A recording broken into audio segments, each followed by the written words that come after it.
한번 따라 하실까요? 그들도 하나가 되게 하옵소서. 오늘 이런 제목으로 말씀의 은혜를 나누기를 원합니다. 오늘 본문을 기억하십니까? 오늘 성경 본문은 요한복음 17장입니다. 요한복음은 총 21장으로 되어 있는데 요한복음은 각 장마다 예수 그리스도의 특별한 모습이 기록되어 있습니다. 혹시 좀 더듬어 본다면 요한복음 1장은 최초의 말씀이 계셨다, 말씀이신 예수 그리스도. 요한복음 2장은 가나오니 잔치에 기적을 행하시는 예수 그리스도. 요한복음 3장은 하나님이 세상을 이처럼 사랑하사 독생자 예수를 보내셨습니다. 그를 믿는 자마다 멸망하지 않고 영생을 얻게 하셨습니다. 요한복음 4장, 갑자기 머리가 아프십니까? 이거 17장까지 언제 다 하나요? 요한복음 4장은 수가상 여인이 예수를 만나니 예수님께서 그 여인에게 복음을 선포하시죠. 요한복음 5장은 38년 된 환자가 치료받는 역사가 나타납니다. 요한복음 6장은 오병이의 기적 기록되어 있습니다. 요한복음 7장은 누구든지 목마르거든 내게로 와서 생수를 마셔라. 생수의 강이 되시는 예수 그리스도. 요한복음 8장은 현장에 가늠하던 여인을 예수님께서 용서하십니다. 나도 너를 정죄하지 않으니 가서 다시는 죄를 범하지 말라. 요한복음 9장은 빛이 되신 예수 그리스도, 소경을 눈뜨게 하신 예수 그리스도. 요한복음 10장은 이건 기억하셔야죠. 요한복음 10장 선한 목자 되시는 예수 그리스도. 요한복음 11장은 나는 부활이요 생명이니 죽은 나사로를 살리신 예수님 그리스도의 모습이 나오고, 요한복음 12장은 뭐가 나올까요? 아직도 17장은 많이 남았는데 12장은 마리아가 예수님 앞에 옥합을 깨뜨려 헌신한 장면이 나오고 있습니다. 요한복음 13장은 좀 만만하죠. 13장은 뭐가 있을까요? 세족식이 나오죠. 예수님께서 제자를 발을 씻기시면서 너희도 이와 같이 하라. 그리고 요한복음 14장, 15장, 16장은 바로 마가다락방 광화라고 합니다. 예수님의 최후의 만찬을 그곳에서 제자들과 갖고 말씀하신 내용입니다. 너희는 마음에 근심하지 말라. 하나님 믿으니 또 나를 믿어라. 내 아버지 집에 거할 것이 많도다. 요한복음 15장은 나는 포도나무요. 포도나무의 가지의 비유가 나옵니다. 요한복음 16장은 보혜사 성령님이 나오고 잘 따라오셨습니다. 드디어 요한복음 17장이 나오는데 17장은 예수님께서 마가다락방의 강화를 다 마친 다음에 하나님 아버지 앞에 제자들과 그리스도인들을 위해서 기도하시는 예수님의 기도가 나옵니다. 한번 따라 하실까요? 예수님의 기도, 예수님의 기도.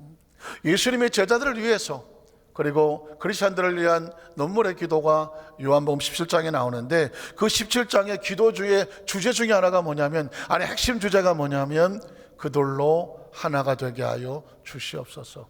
한번 따라 하실까요? 아버지요 그들로 하나가 되게 하옵소서. 예수님의 처절하고 절박한 기도 제목은 뭐냐면 하나님의 자녀들이, 그리스도인들이, 예수의 제자들이 하나가 되게 해달라라고 하는 제목입니다. 첫 번째로 하나님의 자녀들은 하나님 아버지의 것이라고 말하고 있습니다.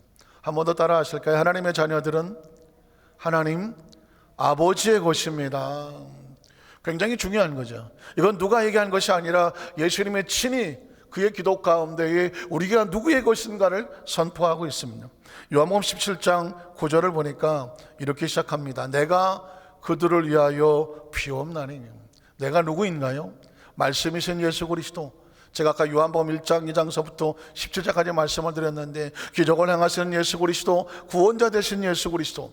내가라고 하는 단어 가운데 예수님에 대한 정체성을 정확하게 알고 있어야 되죠. 병든 자를 고치고 병에 기적을 베풀어 주시는 생수의 강이 되신 예수 그리스도, 죄인을 용서하며 정죄하지 아니하는 예수 그리스도, 빛이 되신 예수 그리스도, 부활과 생명 되신 예수 그리스도. 어떻게 생각하십니까?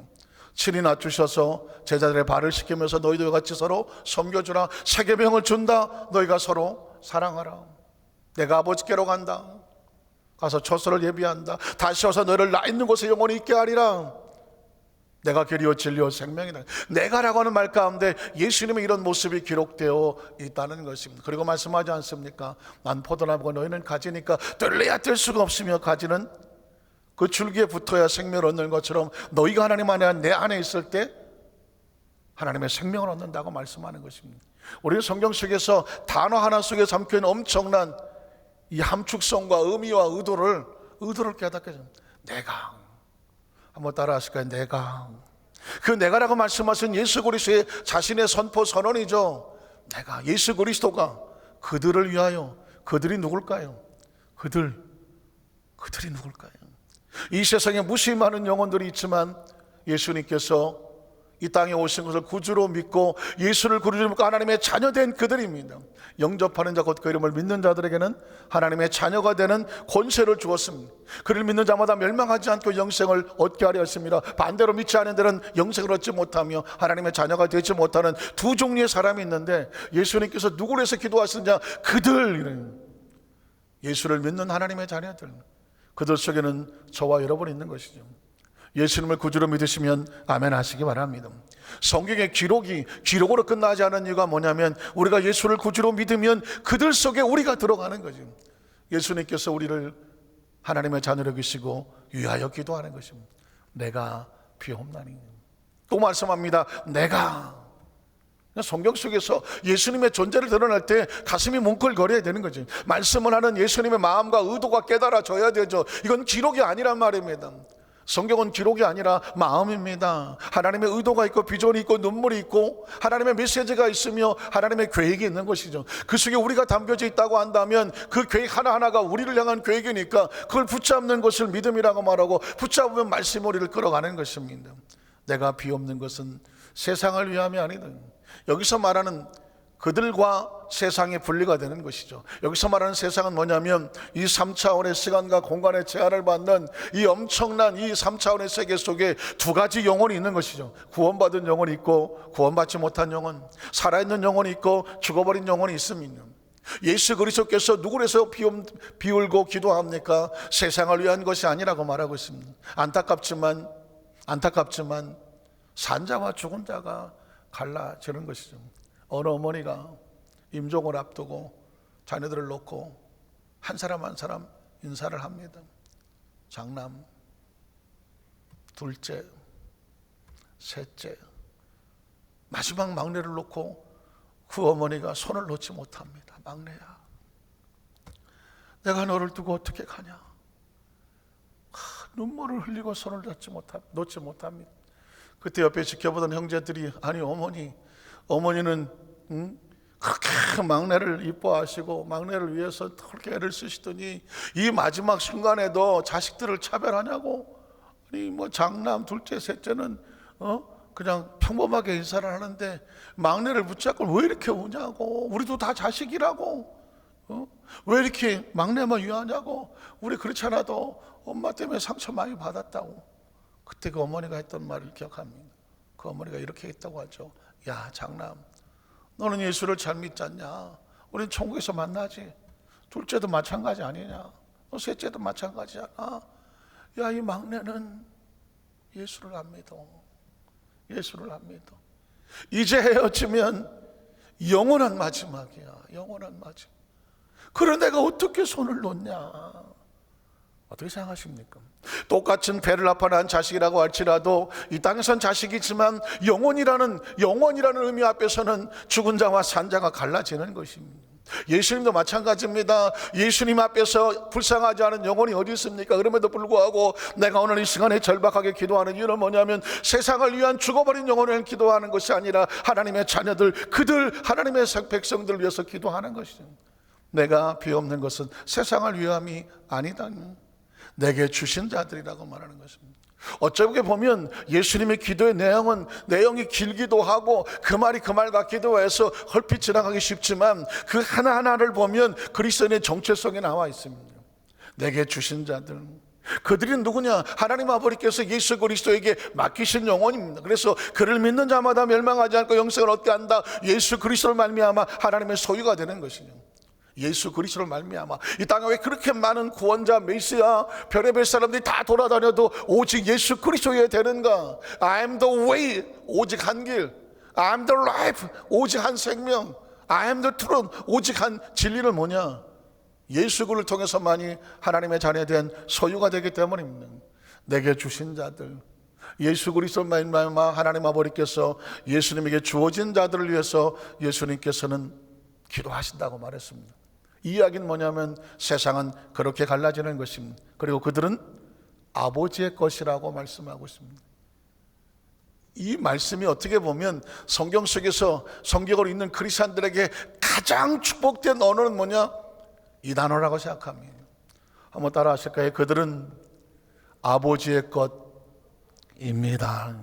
우리가 이 땅에서 성공할 수 있는 건 뭘까요? 올라가면 얼마나 올라가고 내려가면 얼마나 내려가고 소유하면 얼마나 소유하겠습니까? 그래봐야 100년 안쪽에 육신을 가지고 사는 것인데 육신은 정말 허망하기 짝이 없습니다. 허망하기 짝이 없습니다.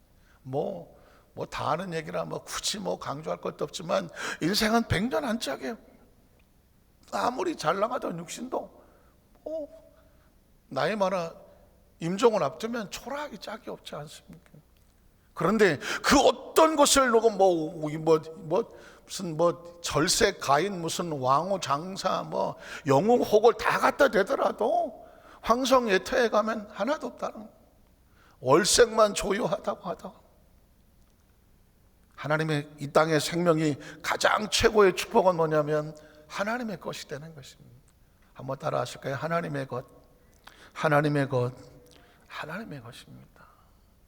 이걸 알 수 있는 것이 축복이고 안 것이 축복이고, 최근에 신천지에 대해서 하도 정부에서 이제 하나님의 때가 돼서 다 구석구석거리니까 신천지에 속아서 그 일생을 바쳤던 그 사람들이, 중년의 사람들, 청년의 사람들이 내 잃어버린 청춘과 돈을 돌려달라고 난리를 치더라. 속아서 영원히 죽지 않는다고 해서 따라갔던 그 이단 집단에서 잃어버렸던 생애가 너무 안타깝다는 것이죠. 그렇습니다. 잘못 소유되고 잘못 따라가면 정말 허망해지는 것입니다. 그러나 크리스찬의 빛이 되는 것은 뭐냐면 하나님의 소유가 되는 것입니다. 이 시간 이후에 매 순간마다 분초마다 우리가 보여지는 가장 최고의 가치는 우리는 하나님의 것입니다. 예수 그리스도로 말미암아 하나님의 것이 됐다는 사실에서 꼭 기억하시기를 주님의 이름으로 축원합니다. 예수님이 기도 가운데 선포하고 있는 강력한 메시지는 뭐냐면 하나님의 자녀들은 하나님의 소유입니다. 두 번째로 예수님께서 하나님의 자녀를 통하여 영광을 받으신다고 말씀하고 있습니다. 한번 따라 하실까요? 예수 그리스도께서 하나님의 자녀들을 통하여 영광을 받으신다. 어쩌면 우리의 존재 목적을 말하고 있는지도 모릅니다. 요한복음 17장 10절을 보니까 이렇게 기록합니다. 내 것은 다 아버지의 것이요. 이 문장이 평범해 보입니까? 제가 아까 내가 나올 때마다 스톱을 했습니다. 나라고 하는 존재는 하나님이 육신을 입고 이 땅에 오신 예수 그리스도를 말하는 것입니다. 자, 그런데 예수님께서 이렇게 말씀하거든요. 내 것은 다 누구의 것이다? 아버지의 것이다. 이건 사실은 굉장히 중요한 4차원의 이야기를 하고 있습니다. 여기서 중요한 메시지는 뭐냐면 육신의 이 옷을 입고 이 땅에 오신 30대 초반에 저 나사렛의 팔레스타인의 로마의 식민지가 있는 아주 볼품도 없는 목수의 아들일 메시아라고 믿어야 되는데, 그 메시아는 하나님이 이 땅에 오신 성육신하신 분이라고 믿는데 그 존재가 하나님과 동일하다고 생각할 수 있을까요? 상상할 수 있을까요? 믿을 수 있을까요? 사실 어려운 이야기입니다. 그런데 오늘 말씀을 통하여서 예수님의 존재 자체가 예수님과 하나님과 어떤 관계가 되는지를 우리에게 정확하게 보여주고 있습니다. 이 내용을 알게 되면 기독교의 가장 핵심적인 본질을 알게 됩니다. 예수는 과연 하나님인가? 예수는 과연 하나님인가? 메시아인가? 알게 되는 거죠. 예수님 이렇게 말씀합니다. 내 것은 다 아버지의 것입니다. 예수 그리스도의 소유된 모든 것들은 다 우주 만물을 창조하신 하나님의 것이다. 반대로 하나님의 것은, 아버지의 것은 다 내 것이다. 지금 예수님은 어떤 외형으로 말하고 있지 않습니다. 모양으로 말하고 있지 않습니다. 예수님은 소유로 말하고 있습니다. 소유. 하나님이 소유한 모든 것을 내가 소유한다. 내가 소유한 모든 것들을 아버지가 소유한다. 그러므로 아버지와 나는 하나이다라는 것이죠. 이걸 어떻게 증명하겠습니까? 이건 이 말씀의 세계는 우리가 어떤 것으로 눈으로 확인하는 것이 아니라 귀로 확인하는 것이 아니라 손으로 잡혀지는 것이 아닙니다. 하나님의 말씀에 선포된 것을 믿음으로 마음속에 품게 되는 것이죠. 오늘 예수를 구주로 믿는 첫 번째 목적 중에 하나가 뭐냐? 하나님 아버지의 소유는 예수 그리스도의 소유이고 예수님의 그 소유의 모든 것들은 하나님 아버지로부터 온다. 그런 말미암아 아버지와 나는 하나이다. 거기서 말하는 소유 중에 하나가 뭐냐면 크리스찬이라는 것입니다. 내게 온 모든 자들은, 예수 이름으로 구원받은 모든 성도들은 하나님 아버지의 소유가 됩니다. 아버지의 자녀가 되고 아버지의 자녀인 모든 것들은 예수님의 생명을 소유했다는 것입니다. 그래서 우리는 예수를 구주로 믿음으로 하나님의 자녀가 되고 하나님의 자녀된 우리는 예수의 생명을 소유하게 되는 것입니다. 그래서 하나님, 예수님, 우리가 뭐가 되냐면 하나가 되는 것입니다. 예수님 안에서 하나가 된다는 것은 예수를 믿음으로 하나님의 자녀가 되고 하나님의 자녀되면 예수의 생명을 소유하니 우리는 하나님의 자녀요 예수의 생명을 소유했으므로 하나님과 예수님과 우리는 하나다라는 논리가 나옵니다. 예수님은 지금 그 이야기를 하고 싶은 것입니다. 아버지 것은 내 것이요 내가 그들로 말미암아 영광을 받았습니다. 예수를 구주로 믿고 하나님의 자녀들이 풍성해지니까 그 자녀들이 많아짐으로 말미암아 하나님의 영광을 받으시는데 그 영광이 예수 그리스도의 영광이 된다는 것입니다. 혹시 아십니까? 시편 127편에 보면 부모의 그 모든 영광은 화살통에 전통에 화살이 많은 것처럼 예전에는 자식이 많으면 부모의 영광이라고 말했습니다. 그 자식들이 나가서 다 뭐 큰 일을 많이 하면 자식들이 잘 되면 부모가 영광을 받잖아요. 저는 우리 아들한테 한번 이런 적 한 적이 있었습니다. 저는 뭐 목회를 하다가 보니까 하나님의 자녀를 뭐 좀 느껴주시기도 하고 겨우 하나 얻어 걸려갖고 그냥 하나하나 자식을 겨우 키우고 있지만 사실 제 속으로는 우리 아들한테 제가 그렇게 얘기한 적이 있습니다. 야, 너는 빨리 장가 가라. 그냥. 빨리 장가 가서 자식을 많이 낳으라. 할 수 있으면 많이 낳으라. 그냥. 그랬더니 이 자식이 한다는 소리가 난 결혼을 멀었는데요. 내가 하고 싶은 거 다 이룬 다음에 결혼할 건데요. 큰일 났구나. 어느 날 이젠 뭐 다 포기를 했습니다마는 자식이 많은 게 너무 좋아 보이더라고요. 한때는 네가 자식 나면 내가 다 키운다. 그땐 키울 것 같더라고. 정말 내가 다 몰고 다니면서 키울 것 같더라고. 근데 조금 지나서 이제 세월이 지나서 나도 내가 못 키울 것 같기도 하네.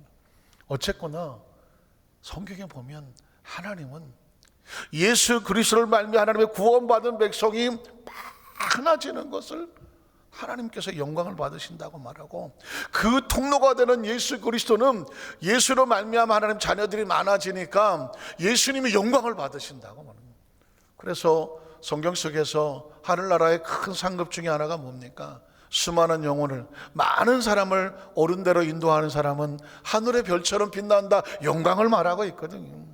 사실 크리스찬의 존재 목적은 하나님께 영광을 돌리는 건데 영광을 돌리는 길이 뭔지 아십니까? 영혼을 구원하는 것입니다.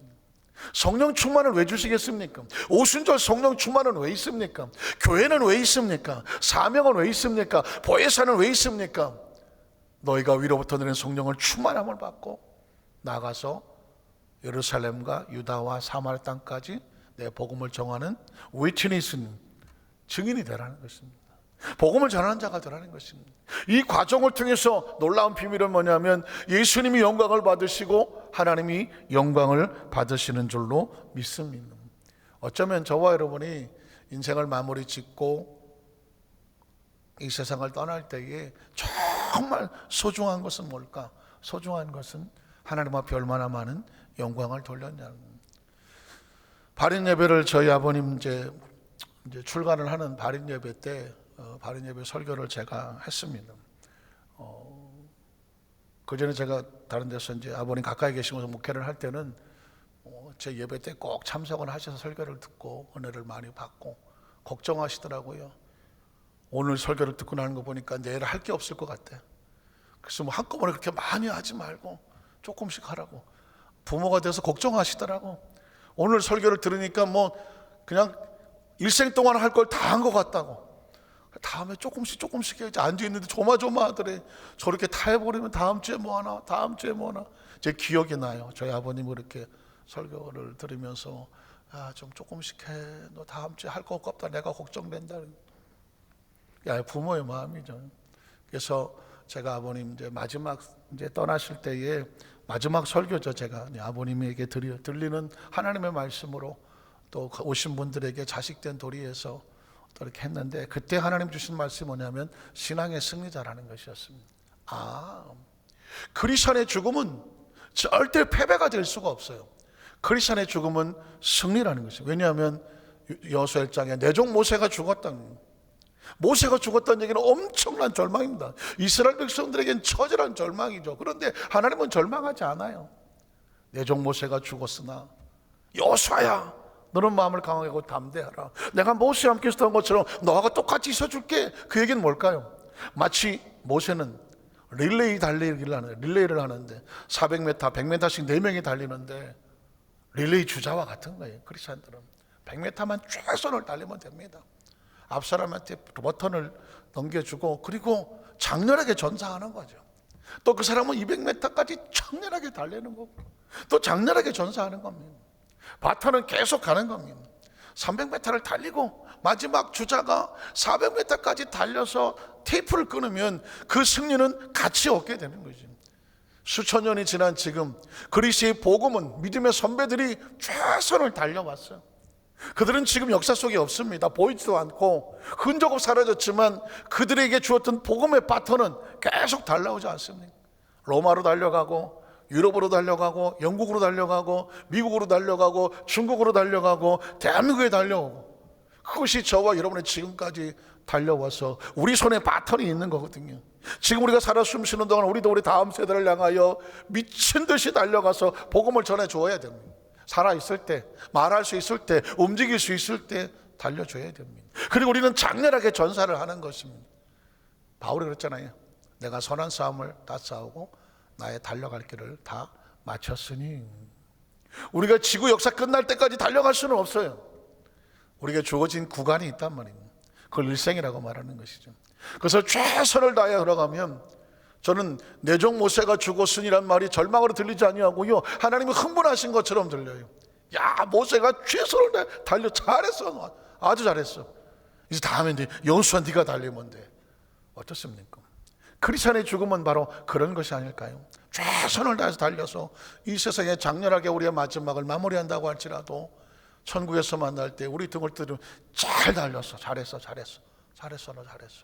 이게 승리라는 것입니다. 이게 축복이라는 것입니다. 마지막 세 번째로, 그들로 하나님과 하나가 되게 하소서. 예수님의 기도 제목입니다. 한번 따라하시고, 그들도 하나님과 하나가 되게 하소서. 요한복음 17장 11절에 보면 예수님의 기도의 제목의 클라이막스와 같습니다. 나는 세상에 더 있지 아니하오니. 참 퀘스천이 하나 있습니다. 질문이 있다는 것이죠. 왜 예수님은 나이 33살이 얼마나 아까운, 육신적으로 볼 때는 얼마나 아까운 나이입니까? 33살이. 그렇죠? 부활하셨으니까 이 부활의 영체를 가지고, 부활의 몸체를 가지고 많은 사람들이 한 10년 20년 다니면서 예수의 부활의 모습을 보여주면서 많은 사람들에게 하나님 나라를 올 수 있도록 부활의 몸으로 증거했다면 더 엄청난 역사가 있지 않겠습니까? 우린 눈에 보이는 세상을 전부라고 생각하니까 그렇게 얘기를 하잖아요. 그래서 예수님 이렇게 말합니다. 나는 세상에 더 있지 아니한다라고 말하고 있습니다. 아까도 말씀드렸지만 세상이란 3차원이라는 세상입니다. 제가 늘 성경을 3차원과 4차원으로 구분하지 않으면, 분해하지 않으면 성경은 해석되지 않아요. 성경은 절대로 그렇게 해석하지 않습니다. 저는 제 개인 나름대로 목회생활 가운데 지금까지 설교를 해오는 가운데 정말 너무 감사한 건 뭐냐면 3차원과 4차원이 분해되어 보인다는 것입니다. 분해되어. 제가 나중에 주일날 설교할 때 혹시 그 부분을 말씀드릴 수 있을지 모르겠는데, 성경을 보면 3차원과 4차원이 분해가 되어 보이기 때문에 그 전에 분해가 안 되니까 엉망진창 짬뽕의 복합이고 섞어치기 한 것입니다. 그러니까 어떤 죄송한 표현이지만 이 부분이 이렇게 분해가 되지 않는 사람의 어떤 뭐 성경 공부든 뭐 말씀이든 들어보면 막 갖다 붙이기 시작하더라고요.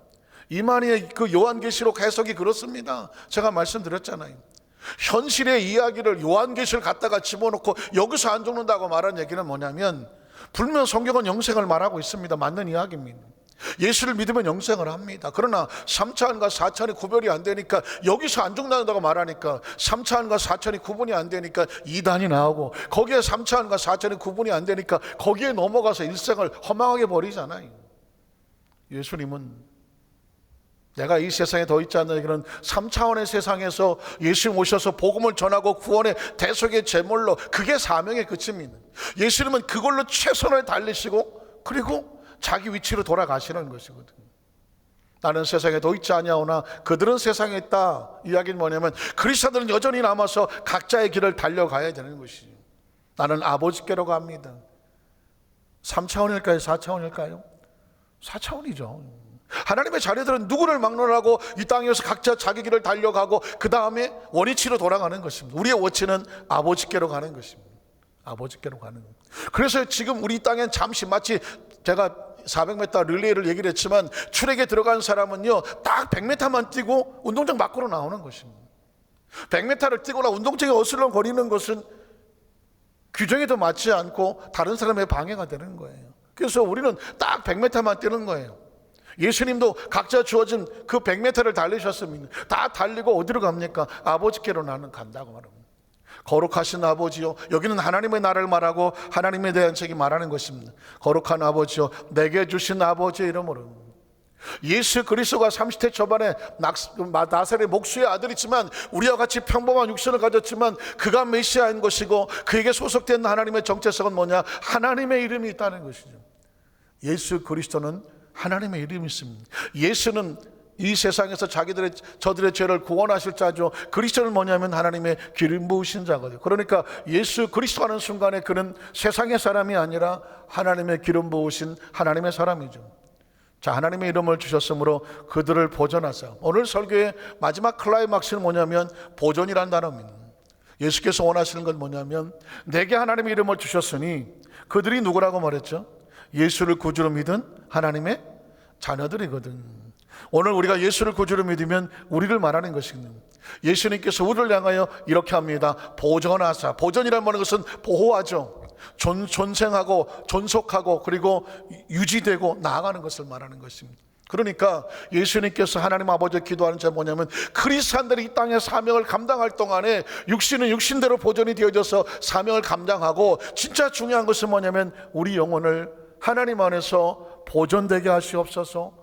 그리고 그 기도의 마지막 제목이 뭐예요? 우리와 같이 그들도 하나가 되게 하옵소서. 우리와 같이 하나님 아버지와 예수 그리스도, 성부 하나님, 성령 하나님, 성자 예수님이 하나인 것처럼 그들도 하나가 되게 해달라는 것입니다.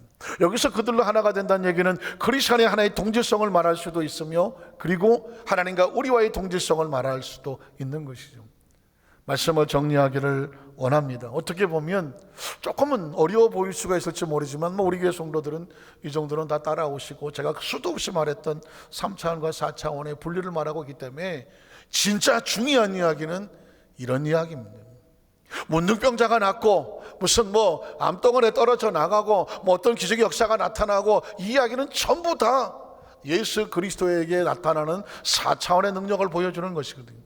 그래야 처음 믿는 사람들이 와, 저기 가니까 병이 낫고, 저기 갔더니 기적이 일어나고, 이 4차원의 세계가 있어 하고 보고 들어오는 것 같아요. 그 다음에 와, 그러면 4차원의 세계란 어떤 세계냐? 하나님이라고 하는 세계, 하나님의 나라고 육신을 벗어난 영원한 세계가 있는 거야. 그러면서 우리라고 깨닫게 하고 육체의 마무리질을 다 적하고 난 다음에 진짜 영혼이 있는 보존이 되는 영혼 구원에 대한 준비를 하게 되고 영생을 준비하는 그리스도의 신부된 신앙을 하게 하는 겁니다. 보이는 것은 잠깐이고 보이지 않는 것이 영원하다라고 말씀하신 이유가 있고, 예수님이 육체를 벗고 승천하셔서 하늘에 계시는 이유가 있고, 이 땅의 믿음의 선배들이 다 달려가고 그들의 육체를 다 땅에다 묻어버리고 하나님의 나라 속에 별처럼 빛나고 있는 이유도 뭐냐면, 너희들도 당신들도 100m 잘 달리시고 하늘에서 만납시다 라고 하는 비전이 있는 줄로 믿습니다. 마지막으로 묻습니다. 예수님을 구주로 믿으시면 아멘 하시기를 바랍니다. 예수를 구주로 믿음으로 하나님의 자녀가 되고 하나님과 하나가 되고 예수님과 하나가 되고 하나님의 소유가 되고 우리는 교회 안에서 나머지 이 땅에 살아 숨쉬는 동안에 서로 공동체가 돼서 하나님께 영광을 돌리는 영혼 구원에 대한 비전을 가지고 각자 있는 위치에서 최선을 다하여 하나님께 영광을 돌리면 우리를 통해서도 또 하나님의 나라가 펼쳐져 나가고 하나님 영광 받은 역사가 나타날 줄로 믿습니다. 예수님의 기도를 가슴에 기억하시면서 매일 말씀건 하나님과 하나 되는 은혜가 있기를 주의 이름으로 축복합니다.